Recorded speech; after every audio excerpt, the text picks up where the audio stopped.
नमस्कार, आप देखना शुरू कर चुके हैं योर स्टॉक्स। मैं हूं आपके साथ प्रशांत पांडे और दिल्ली स्टूडियो से मेरी सहयोगी पूजा त्रिपाठी इस वक्त जुड़ चुकी हैं।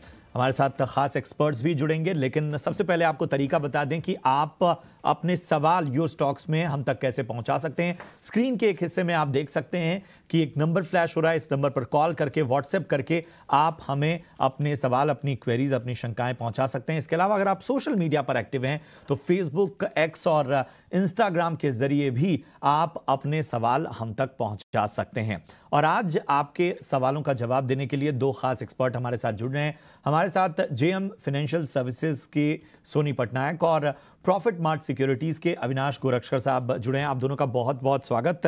लेकिन बाजार को देखें तो मंथली एक्सपायरी के दिन बाजार पर प्रेशर आज नजर आ रहा है और यहाँ पर आज जो है अगर निफ्टी को देखें तो लगभग 20 अंकों की यहाँ पर गिरावट नजर आ रही है। 19,300 के थोड़ा ऊपर इस वक्त कारोबार करता हुआ।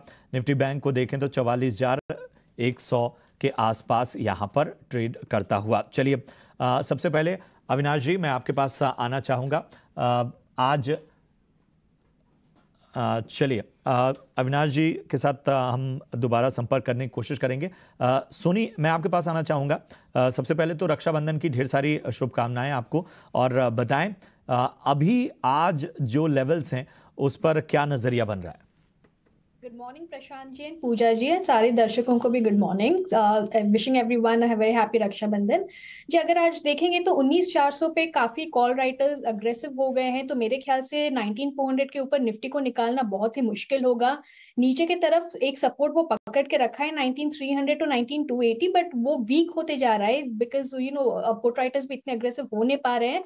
तो मेरे ख्याल से अभी का जो एक्सपायरी रेंज बता रहा है वो 19,300 से 19,400 के बीच में बता रहा है, बट अगर 19,280 का स्पॉट में ब्रेकआउट दिखता है, ब्रेकडाउन, तो मेरे ख्याल से थोड़ा और वीकनेस दिख सकता है आपको। वो 19,200 की तरफ भी शायद ले सकता है।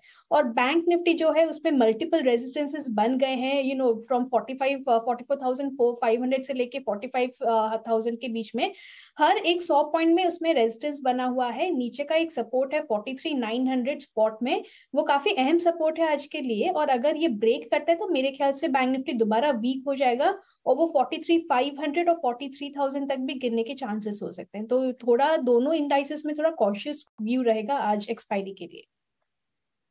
जी भी हमारे साथ जुड़े हुए हैं। अविनाश जी, बहुत बहुत स्वागत है आपका। रक्षाबंधन की ढेर सारी शुभकामनाएं आपको। जरा बताएं निफ्टी बैंक पर क्या नजरिया बन रहा है? प्रशांत जी, मुझे लग रहा है कि देखिए मार्केट में आज मंथली एक्सपायरी है तो आपको ज़्यादा वोलेटिलिटी देखने को मिलेगी, लेकिन मुझे लग रहा है कि कहीं ना कहीं बैंकिंग सेक्टर के जो नतीजे पिछले क्वार्टर आ गए थे, इससे यही लग रहा है कि दूसरा quarter that is September quarter भी काफ़ी स्ट्रांग रहेगा। इन द नियर टर्म थोड़ी बहुत वोलेटिलिटी रहेगी, लेकिन हमारा मानना है कि पोस्ट सितंबर आपको both private as well as public sector banks में अच्छा उछाल देखने को मिलेगा। तो प्योरली शॉर्ट टर्म व्यू से नहीं, बट एक मीडियम टर्म व्यू से मुझे लग रहा है कि अगर बैंक निफ्टी को आपको एक्चुअली कैपिटलाइज करना है तो बड़े बैंक जैसे एसबीआई है, बैंक ऑफ बड़ौदा है, उसके बाद प्राइवेट सेक्टर में आईसीआईसीआई बैंक है, इंडसइंड बैंक है, ये सारे अच्छे अट्रैक्टिव वैल्यूएशंस पे आपको मिल रहे हैं। तो कहीं ना कहीं निवेशकों को इन स्टॉक अपॉर्चुनिटीज का फायदा लेके थोड़ा बहुत यहाँ पे एक्यूमुलेट करना चाहिए।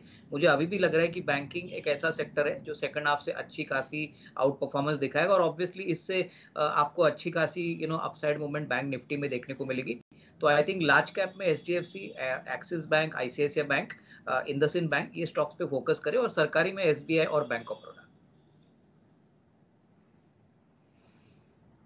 कैप कंपनियों पर फोकस करिए, सरकारी बैंकों में भी बड़ी बैंकिंग कंपनियों पर फोकस करिए और सेकेंड हाफ से हम बैंकों में एक अच्छी तेजी यहाँ पर देखने की उम्मीद की जा रही है। और काफ़ी वॉलेटाइल सेशन, बाजार में उतार चढ़ाव बना हुआ है, एक्सपेक्टेड भी है। आज सीरीज की एक्सपायरी भी है, तो उस लिहाज से आज हम देख रहे हैं कि मार्केट में एक्शन एक्सपायरी का बना हुआ है। चलिए इस बीच आपके सवालों को भी शामिल करते हैं। आपके सवाल है तो तरीका आपको बताई दिया है, लगातार आपकी स्क्रीन पर वो फ्लैश होता रहेगा। और पहला सवाल हमें आया है फेसबुक पर। राजस्थान से देवेंद्र कुठारी जी ने अपना सवाल भेजा है। आईओसी पर 9,000 शेयर्स इन्होंने 94 के भाव पर लिया हुआ है, 94.90 इस लेवल पर लिया है और वहां से स्टॉक तो नीचे आ चुका है। और ऑयल मार्केटिंग कंपनियों में भी हम देख रहे हैं काफ़ी सारे खबरों का दबाव भी यहाँ पर दिखाई दे रहा है। चुनावी सीजन शुरू हो रहा है, उसके पहले हम देख रहे हैं कि ऑयल मार्केटिंग कंपनियों के लिए अब यहाँ से दिक्कतें थोड़ी बढ़ सकती हैं। सरकार जिस तरीके से पेट्रोल, डीजल और एलपीजी के दाम में कमी करने की बात की जा रही है, तो चुनावी एक्शन यहाँ पर भी देखने को मिलेगा और उसका असर भी हम देख रहे हैं। आईओसी इस वक्त करीब 1% नीचे, आज 1.25% नीचे आज कारोबार कर रहा है। शेयरों की संख्या भी काफी है इनके पास, 9,000 है। इस वजह से करीब 46,000 का नुकसान इनको इस स्टॉक में हो रहा है। अविनाश, क्या व्यू बन रहा है आपका आईओसी पर? नहीं, मुझे लग रहा है कि देखिए शॉर्ट टर्म में सेंटिमेंट नेगेटिव है। अभी एलपीजी के प्राइसेस काटे हैं तो मार्केट को ऐसा लग रहा है कि प्रॉफिटेबिलिटी दबाव में आएगी, लेकिन मैं समझता हूँ कि देखिए एलपीजी के प्राइस कट से कोई ज़्यादा फर्क प्रॉफिटेबिलिटी में इन कंपनीज को नहीं आएगा। आई थिंक एक ही डर है कि अभी आने वाले 6 महीने में 4 या 5 स्टेट के इलेक्शंस है, अगले साल जनरल इलेक्शंस है। तो आई थिंक नॉर्मली क्या होता है कि इलेक्शंस के टाइम पे सरकार इन ऑयल मार्केटिंग कंपनीज को प्राइस कैप लगाती है, प्राइसेस बढ़ाने को नहीं देती। हालांकि अभी ये सारे डीरेगुलेटेड है, बट हो सकता है कि आने वाले कम से कम 1-2 क्वार्टर्स में, होपफुली सितंबर के क्वार्टर के बाद जब इलेक्शन शुरू हो जाएंगे, तभी अगर प्राइस कैप आता है तो मार्केट को फिक्र है कि प्रॉफिटेबिलिटी बढ़ाने में दिक्कत हो सकती है। हालांकि अभी भी अगर हम देखें तो ऑटोमोटिव सेक्टर है, एविएशन सेक्टर है, वहां से थ्रूपुट बहुत ही मजबूत तरीके से आ रहा है। तो मुझे लग रहा है कि ऐसी कोई घबराहट की बात नहीं है, बट फ्रेश बाइंग मुझे लग रहा है कि सितंबर के क्वार्टर के बाद ही अगर किसी को करना है तो करे, क्योंकि हो सकता है कि थोड़ी बहुत रुकावट आपको इन स्टॉक्स में देखने को मिलेगी। तो होल्ड करिए, बट डेफिनेटली नेक्स्ट 6 मंथ्स थोड़े से वोलेटाइल रहने की अपेक्षा रहेगी।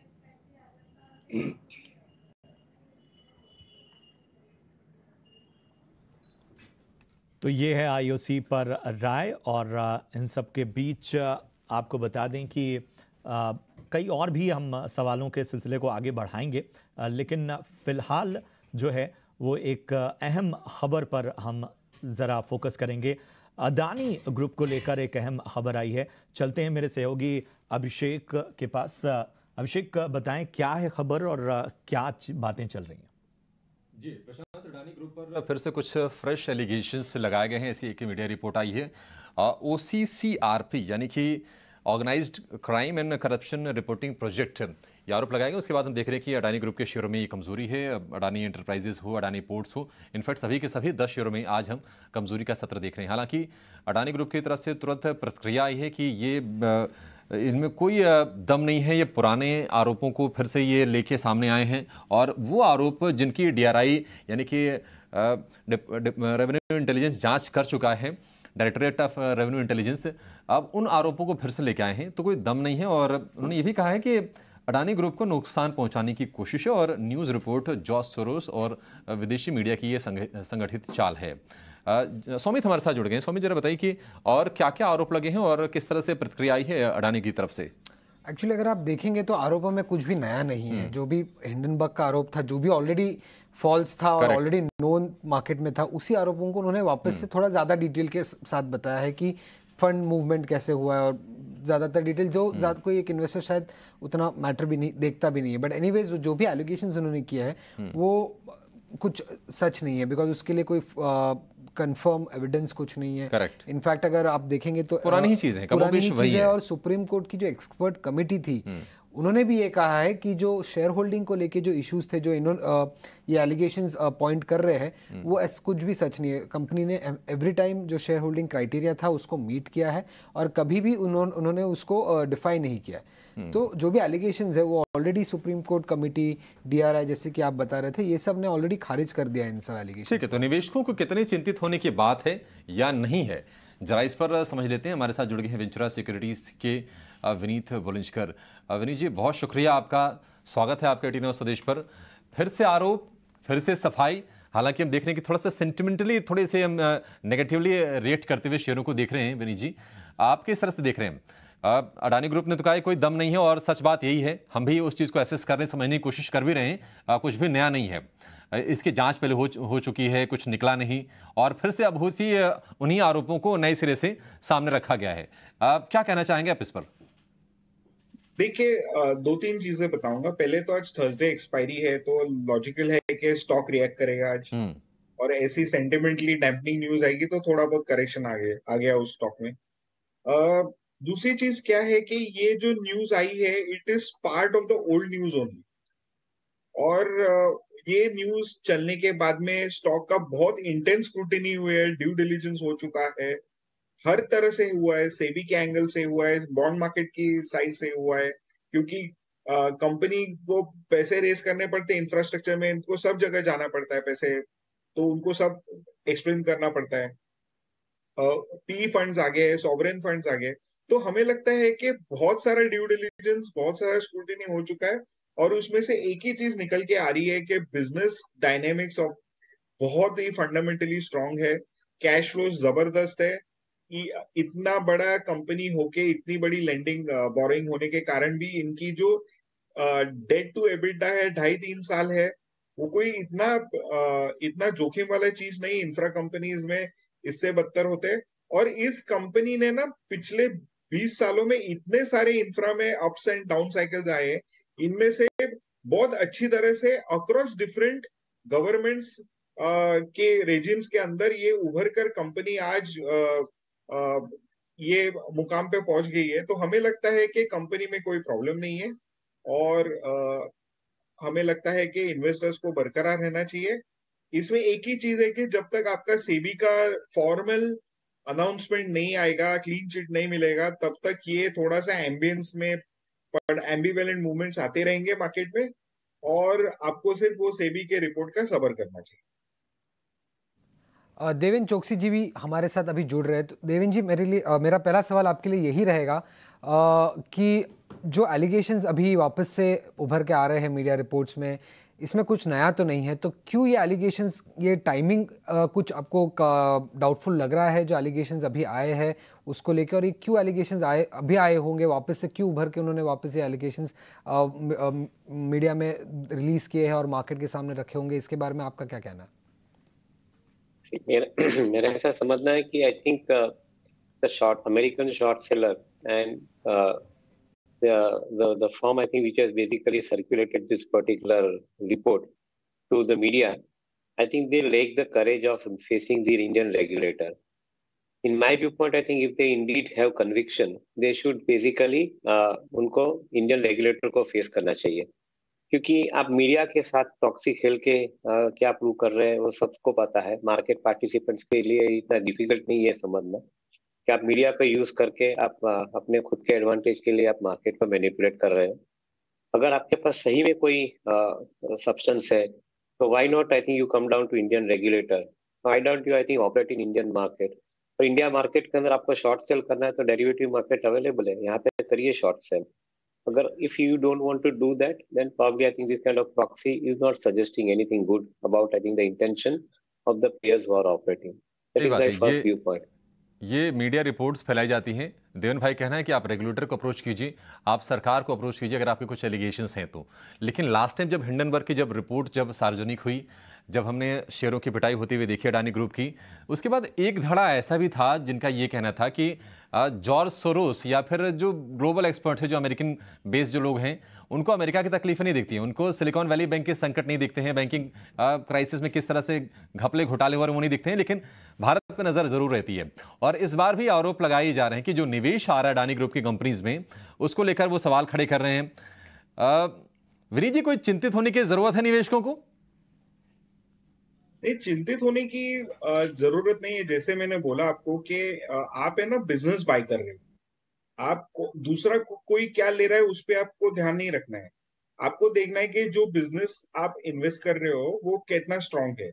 अगर आप जिस बिजनेस में इन्वेस्ट कर रहे हो वो स्ट्रांग है तो चलता रहेगा। अभी जैसे मैंने बताया आपको कि 20 साल में इंडिया में कितने इंफ्रास्ट्रक्चर डिस्ट्रक्शन वाली साइकिल्स आई है, इनमें से ये उभर के ही बाहर आया है। और अगर आप इनके जो कैश फ्लोज देखेंगे, इतने स्ट्रांग है कि इनके 2-3 साल, मैक्सिमम 3.5 साल में इनका पूरा डेट रीपे हो जाता है। तो हमें नहीं लगता है कोई गुंजाइश है। और इनके जो प्रोजेक्ट्स है ना, आप देखेंगे कि फिक्स प्राइस कॉन्ट्रैक्ट्स है, 25-35 साल तक इनको कैश फ्लोज देते रहते हैं, और ये बिग टिकट प्रोजेक्ट्स है। And these are all sovereign projects backed by the government of India. तो वहां पे प्रोजेक्ट रिस्क भी कम हो जाती है। तो हमें लगता है कि बहुत ही बेहतरीन बिजनेस बिल्ड किया है, execution quality best in class है, एंड हर एक प्रोजेक्ट टाइम के पहले खत्म करते हैं तो आपको है ना एक return on the equity immediately चालू हो जाता है। तो हमें लगता है कि ये सारी चीजें बुनियाद में रखेंगे आप तो आपको समझ में आएगा कि ये कंपनी कोई ऑर्डिनरी ग्रुप नहीं है। इनके स्टॉक्स काफी कॉम्पिटिटिव प्रोफेशनल बिजनेसेस है, प्रोफेशनल मैनेजमेंट है और हमें लगता है कि एक बार ये सेबी की क्लीन चिट आ जाएगी इसके ऊपर, उसके बाद में ये स्टॉक काफी ऊपर की छलांग लगाएगा। ठीक है, सेबी की क्लीन चिट का इंतजार है, लेकिन सुप्रीम कोर्ट ने जो एक्सपर्ट कमेटी बनाई थी उसने एक तरह से क्लीन चिट दे दी थी और इसके बाद हमने देखा है कि जब से ये पूरा मैटर अनफोल्ड हुआ है तो ऑलरेडी जो निवेश आ रहा है, जो एफपीआई जो इन्वेस्टमेंट कर रहे हैं कंपनी में, उस पर सेबी की स्क्रूटनी है, उसकी नज़र है। सुप्रीम कोर्ट ने तो ऑलरेडी उनकी जो एक्सपर्ट कमेटी थी जिसमें कि बहुत ही कहें कि रसूखदार लोग थे, ऐसे लोग जिन पर पूरा देश भरोसा करता है, उन्होंने अपनी तरफ से कह दिया कि उन्होंने अपनी जांच भी पूरी कर ली, क्लीन चिट भी दे दी, कुछ भी ऐसे रॉन्ग डूइंग्स के उनको फाइंडिंग्स मिले नहीं। देवेन भाई, एक सवाल आपसे, अब जैसा कि विनीत जी कह रहे हैं कि आप बिजनेस देखिए, कंपनी का कारोबार देखिए और शायद कारोबार देखे ही जो ग्लोबल निवेशक हैं, जीक्यूजी पार्टनर जैसे वो आ रहे हैं, उसके बाद हमने शेयरों को फिर से हम अच्छे से रिकवर होते देख रहे हैं। आज की गिरावट करना क्या है, थोड़ा सा और नीचे आए तो बल्कि क्या लेने का सोचना चाहिए? Fundamentals of respective companies with in the group काफी हद तक स्ट्रांग है। At a group level, they are making around 60,000 crore worth of EBITDA. करीबन 20% रेट से ग्रोथ साथ में ग्रो हो रहा है। And I think if you count this numbers then probably 3.5-4 साल के अंदर आपका पूरा डेट भी इसके अंदर रीपे हो जाता है। तो I think this issue is absolutely going in favour of the company and the group that I think they are having robust business model, cash generating business model. Now individual companies जिसके अंदर आपको शायद ज्यादा ध्यान देना है, उसके अंदर पोर्ट का जो कारोबार है, that business remains absolutely very convincing business. Even the transmission का जो कारोबार है, that business also remains absolutely very convincing business, क्योंकि cash generation I think is remaining significantly higher. Again I think the business which they are incubating in Adani enterprise, that also remains I think fairly convincing, because airport के अंदर से, road के अंदर से cash generation on a regular basis हो रहा है। तो मैं ऐसा समझता हूँ कि इन्वेस्टर को अपने फंडामेंटल्स के साथ में ध्यान रख के इंडिविजुअल कंपनी के ऊपर अप्रोच रखना चाहिए।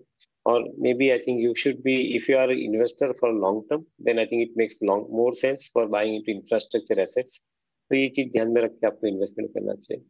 मैं नहीं मानता हूँ कि आई थिंक ये बदलाव कुछ कोई भी कारण से कोई बदलाव आ रहा है। ऑन द कॉन्ट्री, मैं समझता हूँ कि कोई भी ग्लोबल इन्वेस्टर को इंडिया के अंदर इंफ्रास्ट्रक्चर में पैसे इन्वेस्ट करने हैं तो probably Adani infrastructure companies I think they remain largely I think more convincing than anything else. So मैं ऐसा समझता हूँ कि I think the fundamental merit should be looked into when buying into the stocks.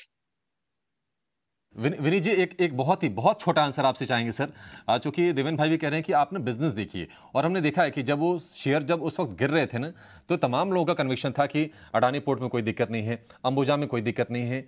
आपके topics थोड़ा संक्षेप में answer दीजिएगा sir. Adani ports, Adani enterprises, Adani energy solutions followed by Ambuja. ये 4 शेयर। बहुत शुक्रिया विनीत जी और देवेन भाई आपका ये चर्चा करने के लिए और चीज़ों को क्लियर करने के लिए और सही पर्सपेक्टिव में सही खबर या फिर सही एनालिसिस दर्शकों के सामने रखने के लिए। ग्रुप के शेयरों पर वापस से नज़र डालते हैं। हम आपको बताया भी थोड़ी देर पहले हम डिस्कशन भी कर रहे थे इन ग्रुप के स्टॉक्स पर, और जैसा कि आपको बताया कि जो विदेशी मीडिया की तरफ से रिपोर्ट्स आ रही हैं पुराने ही आरोप हैं और कारोबार में कोई दिक्कत नहीं है। तो इसके लिहाज से, फंडामेंटल लिहाज से आप नजर रख सकते हैं। ये एक मानना था विनीत जी का भी और देवेन जी का भी मानना था। अब देखिए निश्चित तौर से एक रिकवरी भी आई।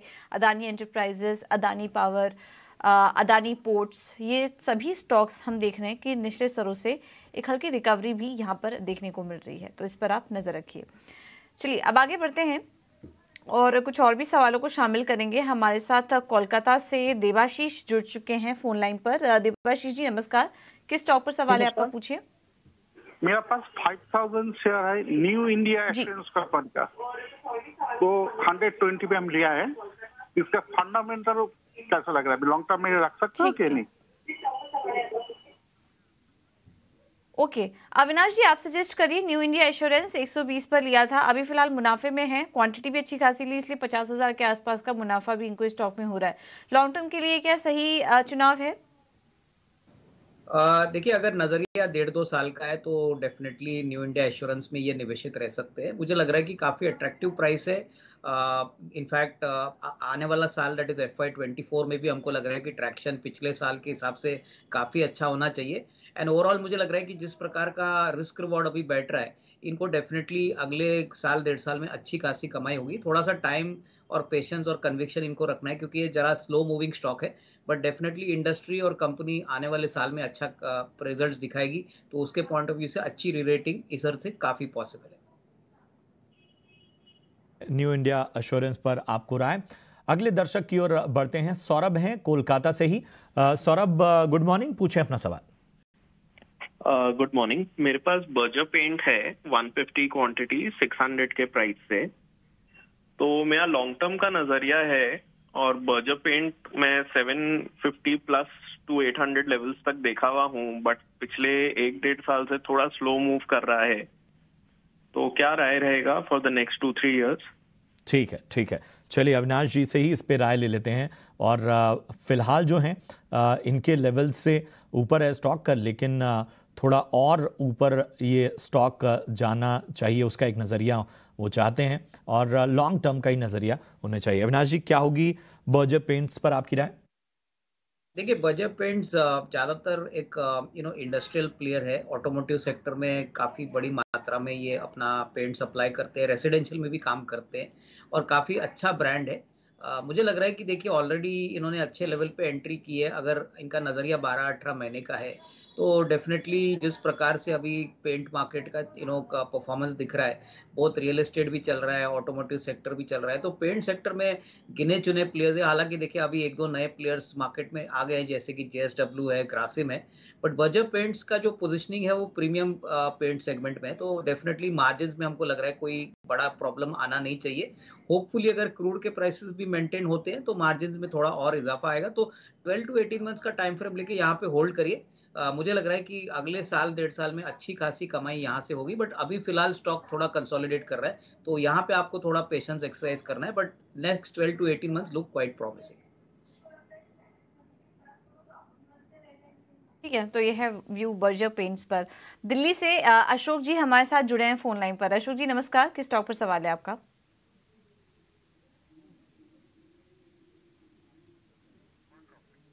ओके, चलिए इनसे संपर्क नहीं हो पाया, लेकिन एक्शन कंस्ट्रक्शन इक्विपमेंट, इस पर सवाल आया है। 1000 शेयर्स हैं, 160 पर इन्होंने लिया हुआ है। सॉरी, आप राय दीजिए, बात तो नहीं हो पाई इनसे कि कितने समय ये होल्ड कर सकते हैं, बट ओके 160 पर लिया था, काफी शानदार मुनाफा हो रहा है। 760 के पास स्टॉक कारोबार कर रहा है, लगभग 6 लाख रुपए का मुनाफा इनको इस स्टॉक में हो रहा है। सोनी, आपसे सवाल होगा, एक्शन कंस्ट्रक्शन में आगे के लेवल्स आप क्या देख रही हैं?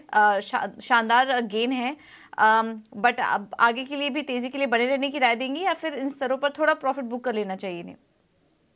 ये मेरे ख्याल से इन्होंने काफी अच्छे लेवल पे एंट्री की है और अगर उनको ट्रेल कर रहा है तो 740 तक एक ट्रेल स्टॉप लॉस कर दे, वहां पे थोड़ा पार्शियल प्रॉफिट भी बुक कर दे, क्योंकि स्टॉक शायद थोड़ा सा और गिर सकता है नीचे, बट ज्यादा नहीं। मीडियम टर्म के लिए काफी स्ट्रांग है। मेरे ख्याल से दोबारा 800-850 के रेंज में जाना चाहिए, बट इसी लेवल पे 740 पे मैं बोलूंगी कि एक बार वो ट्रेल स्टॉप लॉस कर दे और थोड़ा पार्शियल प्रॉफिट भी बुक कर दे यहाँ पे।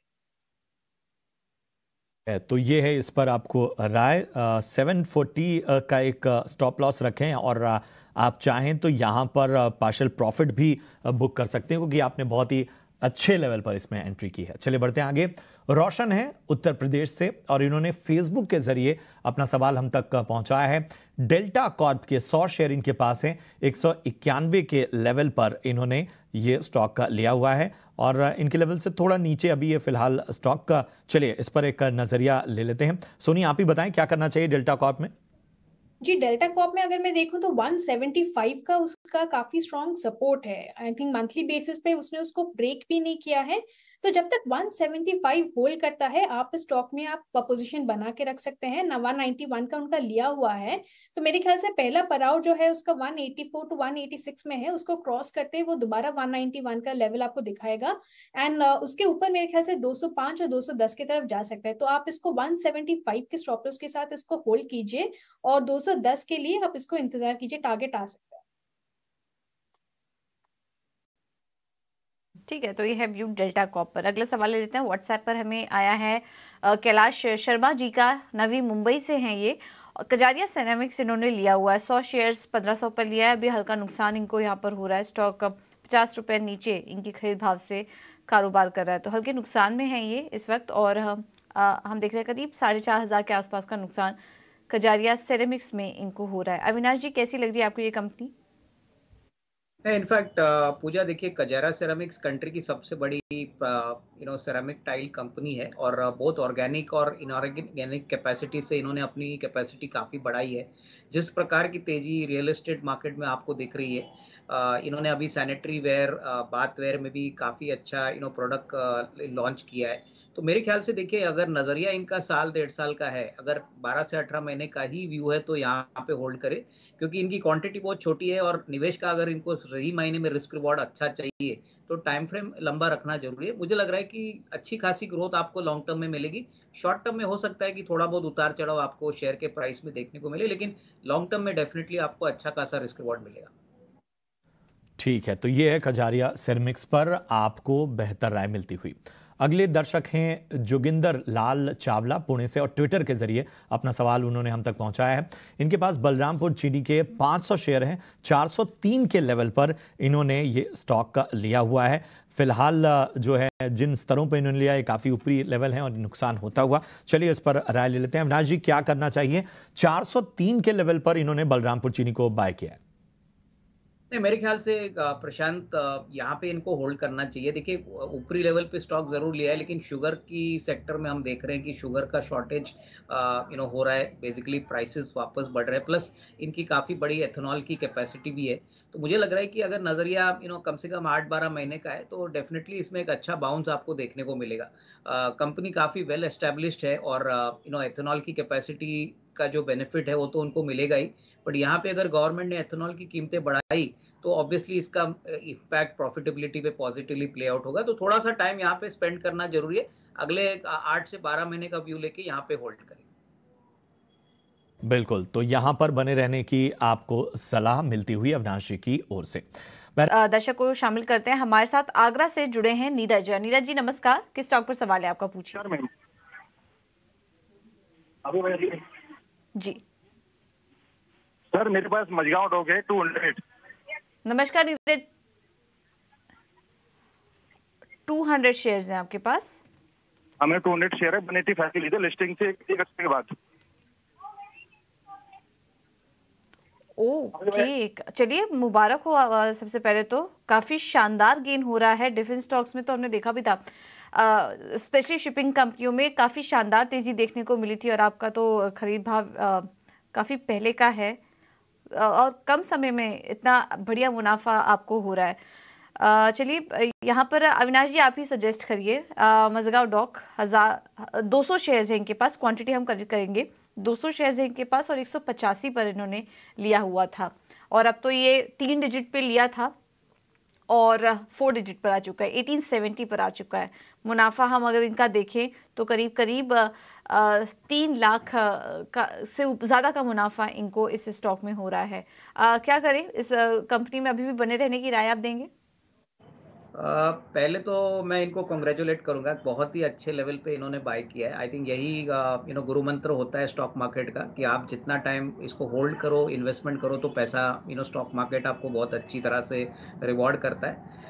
इनके पास 200 शेयर्स है पूजा, तो मैं कहूँगा कि एटलीस्ट अपना कैपिटल कॉस्ट जो है वो निकाल ले, बैलेंस क्वांटिटी होल्ड करे। अगले 1.5-2 साल के लिए जो ऑर्डर बुक कंपनी के पास है, रेवेन्यू विजिबिलिटी बहुत ही सॉलिड है, और अभी हालांकि 1850 से ऊपर जाने के लिए स्कोप थोड़ा लिमिटेड है क्योंकि बेस बढ़ गया है, पर मैं यही कहूँगा कि थोड़ा सा मुनाफा वसूल कर ले और बैलेंस क्वांटिटी अगले 1.5-2 साल के लिए निवेशित रहिए। बिल्कुल, तो यहाँ पर आपको बेहतर राय मिलती हुई। मजगांव डॉक पे लंबा आपने समय दिया, पेशेंस रखा, तो यहाँ पर आपको बेहतर संकेत मिलते हुए। चलिए बढ़ते हैं आगे। राहुल है मध्य प्रदेश से और इस वक्त हमारे साथ जुड़े हैं। राहुल, पूछे अपना सवाल। सर नमस्कार। जी नमस्कार, पूछे अपना सवाल। सर अविनाश सर का मैं फैन हूँ, उनको भी नमस्कार करिएगा सर। जी बिल्कुल, वो हमारे साथ जुड़े हुए हैं, पूछें। जी सर, और मेरा सर राजेश एक्सपोर्ट पे है, मैंने 100 शेयर लिया हुआ 500 के भाव पे, तो इसका फंडामेंटल कैसा है? और सर 2 और मैं लेना चाहता हूँ, उनका नाम है बॉम्बे हाइब्रिड सीड और प्राइम फोकस, ये दो और मैं लेना चाहता हूँ। इस पे फंडामेंटल क्या है मैं जानना चाहता हूँ। ठीक है, पहला आपने क्या बताया? Bombay hybrid seed. ठीक है, बॉम्बे हाइब्रिड और सीड। दूसरा है प्राइम फोकस। ठीक है, इनको आप लेना चाहते हैं और बाकी राय आपको राजेश एक्सपोर्ट्स पर चाहिए। चलिए, आप चूंकि फैन हैं अविनाश जी के, तो अविनाश जी आपके फैन का सवाल है और 3 सवाल हैं। पहले राजेश एक्सपोर्ट पर जरा राय दीजिए, क्या करना चाहिए? इन्होंने 500 के लेवल पर इसे खरीद रखा है।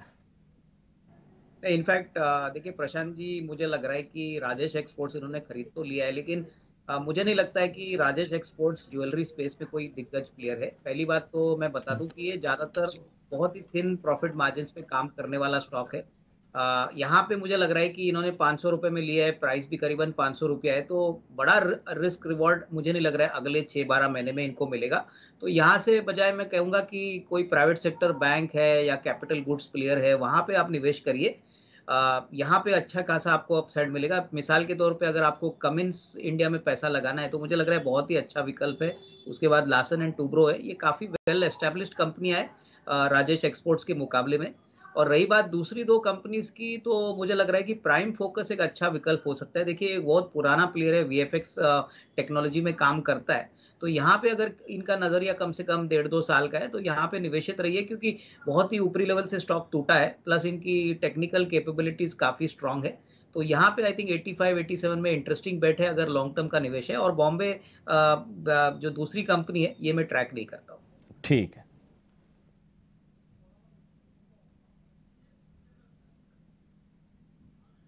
ये ट्रैक नहीं करते हैं और वॉल्यूम्स भी नहीं नजर आ रहे हैं इस स्टॉक में, तो बेहतर होगा इस कंपनी से दूर रहें। प्राइम फोकस पर आपको राय दे दी गई है और राजेश एक्सपोर्ट्स पर भी आपको राय दे दी गई है। चलिए, अब अगले दर्शक को शामिल करते हैं। हमारे साथ पश्चिम बंगाल से रहीसुद्दीन जी जुड़े हैं। उम्मीद है मैंने नाम सही लिया होगा। रहीसुद्दीन जी, अपना सवाल पूछिए। मेरा नाम रहीसुद्दीन अहमद है, मैं वेस्ट बंगाल मालदा से बोल रहा हूँ। ओके जी, सवाल पूछिए अपना सर। MOL मॉल का मेरे पास 470 शेयर है, 470। ठीक है, आपको राय दिलवा देते हैं। सोनी, अब मेक मनी ऑर्गेनिक में क्या करें? 470 शेयर हैं, 69 पर इन्होंने लिया हुआ था, तो अभी तो फिलहाल मुनाफा हो रहा है इनको, लेकिन हमने देखा कि स्टॉक में उतार चढ़ाव भी काफ़ी रहा है, ऊपरी स्तरों से थोड़ा नीचे भी आया है ये स्टॉक। मेक मनी ऑर्गेनिक में बने रहने की सलाह देंगी या फिर निकल जाएं जो भी मुनाफा हो रहा है उसे लेकर? जी, मेक मनी में डे बिफोर येस्टरडे उसने एक छोटा ब्रेकआउट भी दिया है। 80 का लेवल एक अहम सपोर्ट है, वो उसको होल्ड कर रहा है। आज भी उसके ऊपर ही वो ट्रेड कर रहा है। मेरे ख्याल से आप 80 तक उसको एटलीस्ट ट्रेल कर दे स्टॉप लॉस, एंड ऊपर जो मुझे लगता है वो दोबारा 87 की तरफ भी आ सकता है। तो मेरे ख्याल से आप यहाँ पे अगर चाहे तो थोड़ा पार्शियल प्रॉफिट कर सकते हैं। 80 पे आप ट्रेल स्टॉप लॉस कर दे और ऊपर के लिए अगर आता है 87 पे आप फुल बुक करते हैं इसको। तो ये है राय मेग मनी ऑर्गेनाइजेशन पे और यहाँ पर आपको बेहतर राय मिलती हुई। और चलिए, चूंकि आज रक्षाबंधन है और रक्षाबंधन ईटी नाउ स्वदेश आपके निवेश के रक्षा सूत्र इस मंत्र के साथ मना रहा है, तो सबसे पहले सोनी जी आपके पास आऊँगा और कुछ तस्वीरें भी आपने अपने परिवार के साथ हम तक पहुँचाई, वो भी हम अपने दर्शकों को दिखाएंगे। आप बताएं, आज आपकी, अगर हम रक्षा सूत्र बोले, निवेश के रक्षा सूत्र पिक की बात करें, तो वो आखिर क्या होंगी? जी, अगर मैं देखूं तो हिंडाल्को रहेगा। स्टॉक अच्छा है, काफी अहम सपोर्ट पकड़ के रखा है। 445 का एक आप देख सकते हैं सपोर्ट। मेरे ख्याल से हिंडाल्को अगर मैं मीडियम टर्म में भी देखूं तो स्ट्रेंथ अच्छा है, वो शायद 580 से लेके 600 तक भी जा सकता है। बट मेरा जो ट्रेडिंग व्यू रहेगा वो शॉर्ट टर्म के लिए रहेगा, तो आप 470 का एक कॉल ऑप्शन बाय कर सकते हैं सितंबर सीरीज में, एंड ये आप 13 रुपए के आसपास बाय कर सकते हैं। 8 रुपए का स्टॉप लॉस लगा सकते हैं और इसका टारगेट रहेगा 21 to 24। ये रहेगा शॉर्ट टर्म व्यू के लिए, बिकॉज मेरे ख्याल से हिंडाल्को जो है, मुझे जो लगता है कि वो 470 to 480 शायद शॉर्ट टर्म ट्रेडिंग व्यू में ही आ सकता है। तो ये अच्छा स्टॉक मुझे पिक लग रहा है। तो सोनी पटनायक जी की राय वायदा बाजार में जो है वो हिंडाल्को पर आपको तमाम उन्होंने लेवल्स बताए। यहाँ पर आपको जो है वो स्टॉप लॉस जो है वो 8 रुपए का, 13 रुपए टारगेट, और यहाँ पर आपको बेहतर संकेत मिल सकते हैं। चलिए बढ़ते हैं अविनाश जी। अविनाश जी, रक्षाबंधन का पर्व आप बताएं, आज आपके निवेश के रक्षा सूत्र क्या है? देखिए, मुझे लग रहा है कि रक्षाबंधन के लिए मैं आपके व्यूअर्स को बताऊंगा कि हमारे पास एक लार्ज कैप और एक मिड कैप स्टॉक है। लार्ज कैप में हमको लार्सन एंड टूब्रो पसंद है। देखिए, कंट्री की सबसे बड़ी इंफ्रास्ट्रक्चर कंपनी है, डिफेंस है। इनफैक्ट मुझे लग रहा है कि जिस प्रकार की इनकी ऑर्डर बुक है, प्लस जून क्वार्टर में करीबन 3000 करोड़ का इन्होंने प्रॉफिट भी रिकॉर्ड किया है, वो भी काफी कमेंडेबल था। कमेंट्री भी बहुत स्ट्रांग थी। और 3000 रुपए में अभी तो कंपनी ने बायबैक अनाउंस किया है, 12 तारीख को रिकॉर्ड डेट है। तो मुझे लग रहा है कि नियर टर्म में करीबन 2950 का एक टारगेट प्राइस आपको यहाँ पे मिल सकता है। प्राइस करीबन 2700 का है। तो यहाँ पे एक सेफ काउंटर है जो आपको अच्छा रिस्क रिवॉर्ड अगले 6-12 महीने में देने का पोटेंशियल रखता है। और दूसरा स्टॉक प्रशांत, जो आपके चैनल पे मैंने पहले भी कहा है, उसका नाम है किल्वन इंजीनियरिंग। ये बेसिकली एक इंजीनियरिंग कंपनी है जो बेसिकली ड्राइंग इक्विपमेंट में स्पेशलाइजेशन का काम करती है। बहुत ही अच्छे वैल्यूएशन पे स्टॉक मिल रहा है। करीबन 300 करोड़ की ऑर्डर बुक है, करीबन L1 के करीबन 700 करोड़ ऑर्डर है। और कंपनी का जो प्रॉफिटेबिलिटी का ट्रैक रिकॉर्ड है, हमको लग रहा है कि इस साल कंपनी कम से कम 35-36 करोड़ का प्रॉफिट रिकॉर्ड करेगी। करीबन 10 रुपए की अर्निंग की अपेक्षा है। और अगले साल दैट इज FY25 के लिए हमको लग रहा है कि करीबन मोटा मोटी 13-14 रुपए की अर्निंग आएगी। तो उस हिसाब से 200-210 का एक टारगेट प्राइस अगले 12-15 महीने में पॉसिबल है। तो ये दो विकल्प रक्षाबंधन की तरफ से, मेरी तरफ से। किल्वन इंजीनियरिंग, ये एक स्टॉक आइडेंटिफाई किया अविनाश जी ने। 210 के लक्ष्य के लिए आप यहाँ पर नजर रख सकते हैं। और कुछ और भी स्टॉक्स हम आपके लिए लेकर आ रहे हैं लगातार इस सेगमेंट के जरिए, निवेश के रक्षा सूत्र जो कि आपके निवेश को सुरक्षित करेंगे। तो ये है कुछ कॉल्स हमारे दोनों ही एक्सपर्ट की तरफ से। चलिए अब एक और दर्शक को शामिल करते हैं, और इनका सवाल व्हाट्सएप के जरिए आया है हमें। जोधपुर से करण जी का सवाल है। इनका क्वेश्चन है, पटेल इंजीनियरिंग पर 500 शेयर्स हैं और इन्होंने 23 रुपए पर इस स्टॉक में एंट्री ले ली थी। वैसे तो ये स्टॉक काफ़ी ज़्यादा टूटा, बट इनका जो एंट्री लेवल पॉइंट है वो काफ़ी अच्छा है। और उसके बाद हम देख रहे हैं स्टॉक में एक तेज़ी बनी हुई है। हालांकि अपने हाइस के आसपास अभी भी नहीं आया है, काफ़ी समय लगेगा वहाँ तक पहुँचने में, बट 57 के आसपास इस पर कारोबार कर रहा है, तो शानदार गेन है। अविनाश जी, अगर फंडामेंटल लिहाज से बात करें, कैसी लग रही है आपको ये कंपनी? लकीली मुनाफे में है ये, तो क्या आप निकल जाए स्टॉक से, एग्जिट कर ले? नहीं, मुझे लग रहा है कि देखिए, इन्होंने बहुत अच्छे लेवल पे पटेल इंजीनियरिंग में एंट्री ली है। और ये कंपनी की सबसे बड़ी खासियत है कि पिछले 6 महीने में बहुत अच्छी तरह से इनकी ऑर्डर बुक बढ़ी है। इनफैक्ट हाल ही में इनको 1800 करोड़ का नया ऑर्डर मिला है। और ये जो सेगमेंट में काम करते हैं, हाइड्रो पावर, वहाँ पे काफी बड़े दिग्गज प्लेयर है। मार्जिन्स भी इनके काफी अच्छे हैं। प्लस कंपनी कह रही है कि अगले 12-18 महीने में कर्जा भी काफी कम करेगी। तो यहाँ से भी मुझे लग रहा है कि अच्छी खासी कमाई होगी। हालांकि इनके पास 500 शेयर है, तो थोड़ा सा प्रॉफिट बुक ये कर सकते हैं, क्योंकि ऑलमोस्ट डबल हो चुका है इनके प्राइस से। बैलेंस क्वांटिटी होल्ड करे, अगले 12-18 महीने में मुझे लग रहा है कि यहाँ से भी अच्छे रिस्क रिवॉर्ड मिलने की पॉसिबिलिटी है। ठीक है, तो यहाँ पर आपको होल्ड करने की सलाह मिलती हुई पटेल इंजीनियरिंग में। बढ़ते हैं आगे। हमारे अगले दर्शक जिन्होंने ट्विटर के जरिए सवाल हम तक पहुंचा, उनका नाम प्रशांत है और TRF के उनके पास 50 शेयर हैं। 107 के भाव पे उन्होंने ये खरीदी की है। फिलहाल हम देख रहे हैं कि उनके भाव से ये स्टॉक दुगना हो चुका है, लेकिन क्वांटिटी कम है। मुनाफा हो रहा है, लेकिन क्वांटिटी कम होने की वजह से उस मुनाफे का फिगर थोड़ा छोटा है। चलिए इस पर एक राय ले लेते हैं। सुनी जी, क्या TRF में आपकी राय होगी? जी, TRF में अगर मैं देखूं तो पिछले 10 दिन में काफी वॉल्यूम्स हो रहे हैं इसमें, एंड ब्रेकआउट भी दे के रखा हुआ है।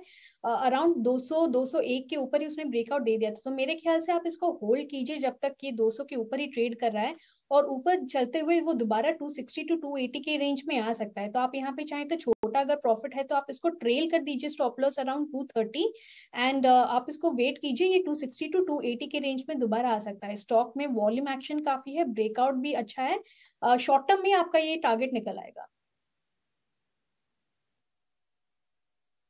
तो ये है व्यू TRF पर। ज़्यादा थोड़ा इलिक्विड काउंटर है, बट लेवल्स आपको बता दी गई, उसका ध्यान रखिए।